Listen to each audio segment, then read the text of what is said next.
চলে আসছে chatbot and virtual assistant. তো চ্যাটবট এন্ড ভার্চুয়াল অ্যাসিস্ট্যান্ট এই জায়গাটা বর্তমানে একটা নতুন ইন্ডাস্ট্রি তৈরি হচ্ছে, সেটা হচ্ছে এআই এজেন্সি। এআই এজেন্সির নাম তো শুনছেন? এরকম বাংলাদেশে কোন আছে এআই এজেন্সি? হ্যাঁ, এআই এজেন্সি। এআই এজেন্সির কাজটা কি?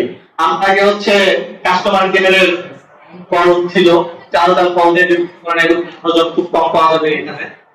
কেউ বাকি আছেন 4 কল পান নাই? হাত তুলেন দেখি। আচ্ছা, একজন আপনার আছে, বাকি সবাই কল পাইছে।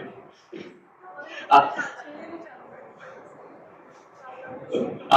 তো এই এজেন্সির কাজ হচ্ছে শুধুমাত্র কল সেন্টারের সার্ভিস দেওয়া না, আপনার হচ্ছে মেসেজের রিপ্লাই, কমেন্টের রিপ্লাই, মানে আপনার একটা এজেন্সিকে হায়ার করে আপনি মোটামুটি যা কিছু করেন, কন্টেন্ট থেকে শুরু করে যা কিছু আছে সবকিছু এই থ্রুতে করে দিচ্ছে। জাস্ট একটা কোম্পানিকে দিবেন, সে এই থ্রুতে আপনাকে এই ফুল সার্ভিস। সম্ভবত হচ্ছে বাংলাদেশে একটা কোম্পানি আছে, আমার নামটা ঠিক মনে আসছে না, যারা এরকম একটা সলিউশন প্রোভাইড করতেছে যে আপনার কোনো কি কল সেন্টারের মানুষের দরকার নেই, একটা এআই কল দিচ্ছে, কল দেওয়ার পর আপনাকে খুব পোলাইটলি বলতেছে কথাবার্তা, আপনি তাকে বকা দিতেছেন, গালি দিতেছেন, যা কিছু বলেন সে সুন্দর মতো শুধু সরি সরি, আপনার কি সমস্যা বলেন আমি সলভ করে দিচ্ছি। ইনফ্যাক্ট সে ইনস্ট্যান্ট আপনার সলিউশনটা দিয়ে দিচ্ছে, আলাদা একজন মানুষের কাছেও সে আপনাকে পাঠাচ্ছেন। যে কোনটা ডাটাগুলো তার কাছে কল রেকর্ড থাকতেছে।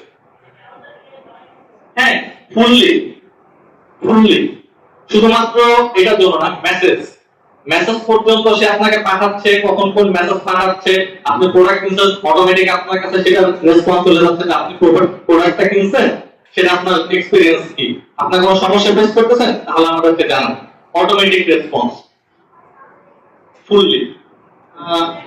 এখানে একটু আমি কিরকম যেহেতু বলছে